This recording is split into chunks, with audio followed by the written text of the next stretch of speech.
আর একটা রিকোয়েস্ট করব, সবাইকে আমাকে মনে রাখেন, মানে ভুলে যান না সবাই। ভালো থাকেন। না না, অবশ্যই কষ্ট কিংবা অভিমান থেকে নেয় না। আমার কাছে মনে হয় যে this is the right time move on করার জন্য। আজ থেকে ঠিক 1 বছর আগে এই দিনে তামিম ইকবাল কিছুটা অভিমান করেই অবসরের ঘোষণা দিয়েছিলেন। আর অপরদিকে সাকিব আল হাসান নিজে থেকে বলেছেন কোনো প্রকার কষ্ট বা অভিমান নয়, বরং এটাই এখন সঠিক সময় মুভ অন করার জন্য। সাবেক দুই বন্ধু যেন চিন্তা ভাবনার দিক থেকে দুই মেরুতে অবস্থান করে। একজন কিছুটা আবেগপ্রবণ হয়ে অবসরের ঘোষণা দেন, তো আরেকজন বাস্তববাদী হয়ে।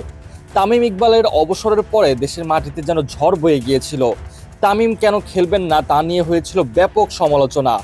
আর এদিকে সাকিব আল হাসান অবসরের ঘোষণা দিয়েছেন, সাথে আকুতি করেছেন অন্তত দেশের মাটিতে একটা টেস্ট ম্যাচ খেলে এরপর বাংলাদেশের মানুষের সামনে যেন বিদায় নিতে পারেন। তবে সাকিব আল হাসানের এই আকুতি মিনতিতে বিসিবি হয়তো বড় ধরনের কোনো পদক্ষেপ নিতে পারবে না। এখন সাকিব যদি দেশের মাটিতে অবসর নিতে চান, তাহলে একমাত্র উপায় দেশের প্রধান উপদেষ্টাদের এই বিষয়ে হস্তক্ষেপ করা। সাকিব আল হাসানকে যদি তারা কড়া নিরাপত্তার মাঝে রাখে এবং সাকিবের উপর যে সকল বিষয়ে আইনি জটিলতা আছে সেগুলোতে যদি তাকে অব্যাহতি দেওয়া হয়, তাহলেই সাকিব দেশের মাটিতে এসে খেলতে পারবেন। সাকিব যখন শুরুতে প্রেস কনফারেন্সে দেশের মাটিতে এসে খেলার কথা বলেছেন, সে সময় ব্যাপারটা বেশ স্বাভাবিকভাবেই নিয়েছিল দেশের আপামর ভক্তরা।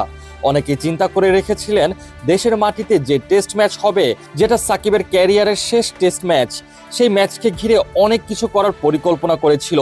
তবে সেই পরিকল্পনা অনেকটাই ভেস্তে গেছে বিসিবি বস ফারুক আহমেদের কথা শুনে। অন্তত বিসিবির তরফ থেকে সাকিবকে সেভাবে নিরাপত্তা দেওয়া সম্ভব না। তাই তো এখন নতুন করে শঙ্কা জেগেছে, আদৌ কি সাকিব বাংলাদেশে ফিরে আসতে পারবেন? যে মানুষটা দীর্ঘ 18 বছর ধরে বাংলাদেশ ক্রিকেটকে উজাড় করে এত কিছু দিয়েছে, সেই মানুষটা কি অন্তত দেশের মাটি থেকে ক্রিকেটকে বিদায় জানাতে পারবেন না? প্রশ্নটা না হয় সময়ের কাছে রাখা হলো। সময় হলে বোঝা যাবে সাকিব দেশের মাটিতে ফিরতে পারবেন কিনা।